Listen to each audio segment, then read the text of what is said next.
ಮಾತಾಡೋದನ್ನೆಲ್ಲ record ಮಾಡಿ ಆಮೇಲೆ ಸುಮ್ಮನೆ ಎಲ್ಲ ಮ್ಯೂಸಿಕ್ ಹಾಕ್ಬಿಟ್ಟು ಇಲ್ಲ ಮ್ಯೂಸಿಕ್ ಹಾಕ್ಬಿಡಿ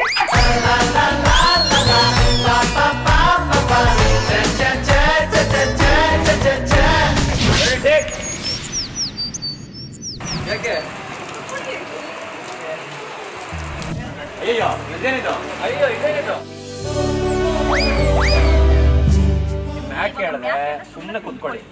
ಓಕೆನಾ ರೆಡಿ ಟೇಕ್